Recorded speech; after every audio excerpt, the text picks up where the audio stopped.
আসসালামু আলাইকুম বন্ধুরা, কেমন আছো তোমরা সবাই? আশা করছি সবাই ভালো আছো।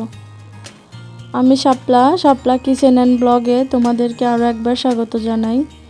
আজকে চলে এসেছি ছোট থেকে বড় সবারই পছন্দের একটা খাবার নিয়ে।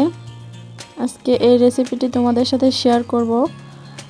তো অনেকেই অনেকভাবে এটা বানায়, তো আমি কিভাবে এটা বানাই সেটাই তোমাদের সাথে আজকে শেয়ার করব।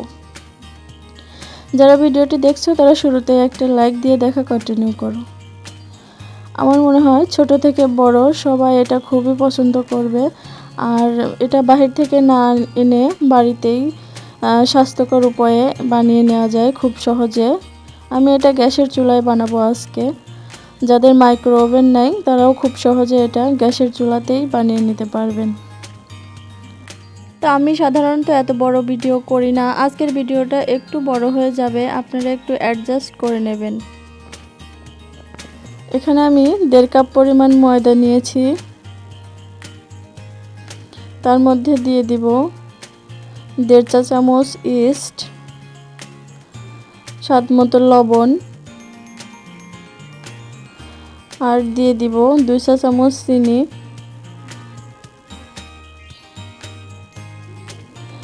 আর এদিকে আমি 1 কাপ পরিমাণ লিকুইড দুধ নিয়েছি, হালকা গরম দুধ। শুকনো উপকরণকে এভাবে একটু মিশিয়ে নেব। তারপরে সেই দুধ অল্প অল্প করে আমি অ্যাড করে মথে নেব। তবে দুধটাকে একেবারে দেওয়া যাবে না, অল্প অল্প করে দিতে হবে। আমার পরিমাণের চেয়ে বেশিও লাগতে পারে, আবার কমও লাগতে পারে। তো আটাটা যখন এভাবে মাখানো হয়ে যাবে তখন এই পর্যায়ে আমি দিয়ে দিচ্ছি 3 টেবিল চামচ তেল।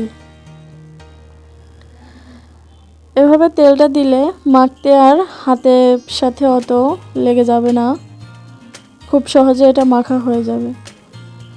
তো দেখো আমি এটা আজকে আটা দিয়ে তৈরি করেছি, তোমরা চাইলে ময়দা দিয়েও তৈরি করতে পারো। তো মাখা হয়ে গেলে আমি একটু হাতে তেল নিয়ে উপরে এভাবে মাখিয়ে দিয়ে রেস্টে রেখে দেব। আর তার জন্য এখানে আমি একটা কড়াইতে পানি নিয়ে নিয়েছি আর চুলাটা জ্বালিয়ে দিয়েছি। পানিটা যখন একটু গরম হয়ে যাবে তখন এর মধ্যে আমি সেই আটার বাটিটা বসিয়ে দিব। এ পর্যায়ে আমি চুলাটা অফ করে দিচ্ছি। তারপরে এই গরম পানির মধ্যে আমি আটার বাটিটা এভাবে বসিয়ে দিয়ে ঢাকনা দিয়ে ঢেকে রেস্টে রেখে দেব 3 ঘন্টার জন্য। হাতে কম সময় থাকলে 2 ঘন্টার জন্য রেখে দিতে পারো। তো এদিকে আমি মাংসটা এভাবে মুরগির বুকের মাংসটা এভাবে ছোট ছোট করে কেটে নিয়েছি আর তার মধ্যে দিয়ে দিয়েছি আদা রসুন, জিরে বাটা, এলাচ বাটা, 1/2 চা চামচ দিয়েছি গোলমরিচের গুঁড়ো। ঝালটা আপনাদের টেস্ট অনুযায়ী দিবেন, আমি মরিচের গুঁড়ো ব্যবহার করেছি। আর দিয়ে দিচ্ছি লবণ। এটাকে একটু এভাবে ম্যারিনেট করে নিতে হবে। এখন এর মধ্যে দিয়ে দিচ্ছি 2 টেবিল চামচ টক দই আর দিয়ে দিচ্ছি 3 টেবিল চামচ গুঁড়ো দুধ। তো এটাকে দিয়ে আমি ভালোভাবে এভাবে মিশিয়ে রেস্টে রেখে দেব আধা ঘন্টার জন্য। আর আমি এখানে 1 কাপ পরিমাণে পেঁয়াজ কুচি ব্যবহার করছি।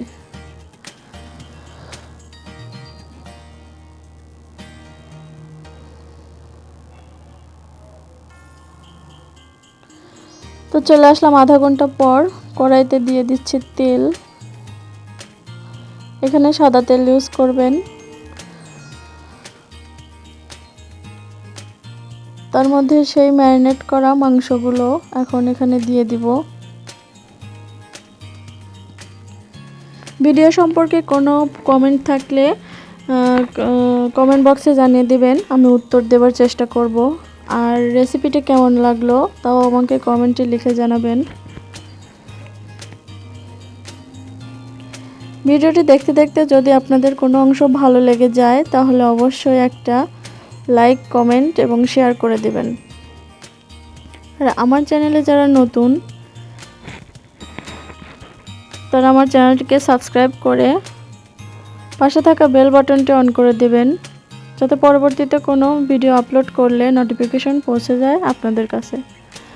এখন আমি এখানে সয়া সস ব্যবহার করেছি 1 টেবিল চামচ, আর দিয়ে দিলাম টমেটো সস 3 টেবিল চামচ। এখন এটাকে আমি এখানে দেখুন কোনো এক্সট্রা পানি ব্যবহার করিনি, মাংস থেকে যে পানিটা বেরিয়ে এসেছিল সেটাই দিয়েই মাংসটা সিদ্ধ হয়ে যাবে। তো মাংসটা আমার হয়ে গেছে। এখন সেই রেস্টে রাখা আটাটা দেখুন ফুলে ডবল হয়ে গেছে। তো আমি এই আটাটাকে এখন আরেকবার মথে নেব।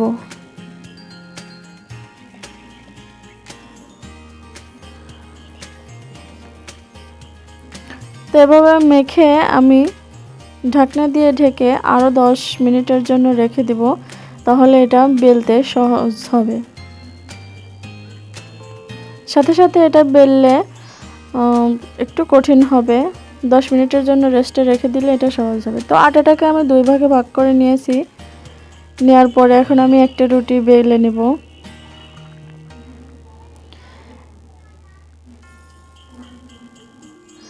আর চেষ্টা করবেন রুটিটাকে একটু মোটা করে বেলার। আমারটা অবশ্য একটু পাতলা হয়ে গেছিল, আপনারা চেষ্টা করবেন এর চেয়েও আরেকটু মোটা করতে, কারণ রুটিটা যতটুকু মোটা করবেন ব্রেডের পুরটাও ব্রেডটা ফুলে তার চেয়ে ডবল হবে, সেই অনুযায়ী আপনারা রুটিটাকে মোটা করে নেবেন।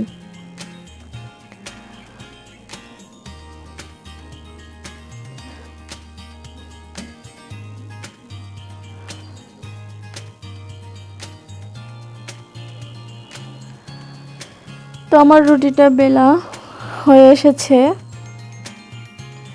দেখুন। এখন রুটিটা আমি এরকম করে একটু মোটা করেছি, আপনারা এর চেয়েও আরেকটু মোটা করে নেবেন, তাহলে সুবিধা হবে। তো আমি একটা রুটি বেলে নেওয়ার পরে আর একটা ভাগের যে আটাটুকু ছিল সেটুকু দিয়ে আমি আরেকটা রুটি বানিয়ে নেব।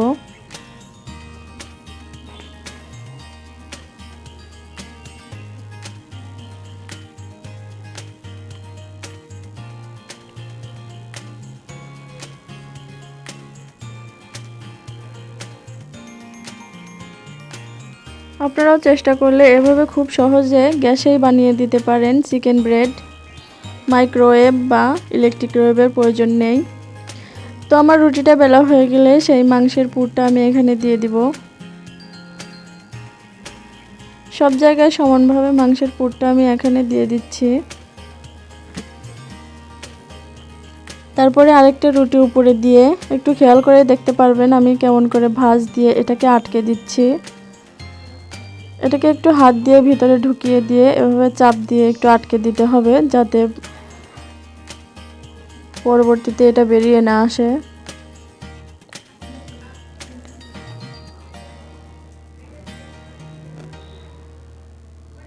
চার কোণায় এভাবে আটকে দেওয়ার পরে চাপ দিয়ে দিয়ে আবারও একটু আটকে দিবেন ভালোভাবে, যাতে চুলায় দিলে এটা খুলে না আসে। তো চলুন একেবারে চুলায় চলে যাচ্ছে। আমি এটাকে একটা প্লেটে তুলে নিচ্ছি, তারপর সরাসরি চলে যাচ্ছি চুলাতে।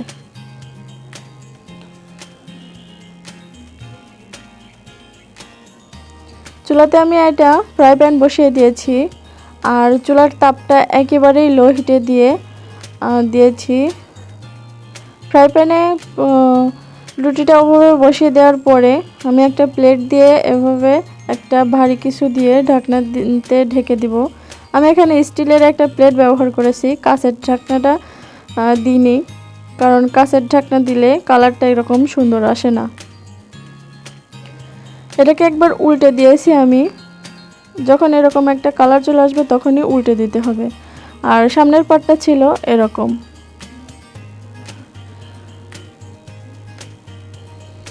তো এটাকে আমি পরবর্তীতে কেটে আপনাদেরকে দেখিয়ে দেব। তো এখন চলুন চলে যাই একটা সস বানাতে। দিয়ে দিয়েছি আমি টমেটো সস, তার মধ্যে দিয়েছি টক দই, আর দিয়ে দিচ্ছি 3 চামচ আচারি তেল, আচারের উপরে যে তেলটা থাকে সেই তেল ব্যবহার করেছি আমি এখানে 3 চামচ। দিয়ে দিচ্ছি 2 চা চামচ চিনি। তারপর এটাকে এভাবে মিক্স করলেই হয়ে যাবে সস। তো এটাকে আমি এভাবে দেখুন পরিবেশন করেছি, এভাবে কেটে। আর দেখতেই পাচ্ছেন আমার রুটিটা কত লোভনীয় হয়েছে। আমার মনে হয় বাচ্চারা এটা খুবই পছন্দ করবে। আমার বাচ্চারা তো এগুলো খুবই পছন্দ করে, মাঝে মাঝেই বায়না করে বানিয়ে দেওয়ার জন্য।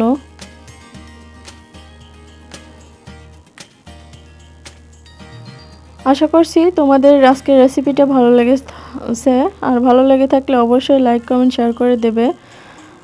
তো আজকের মতো এখানে বিদায় নিচ্ছি।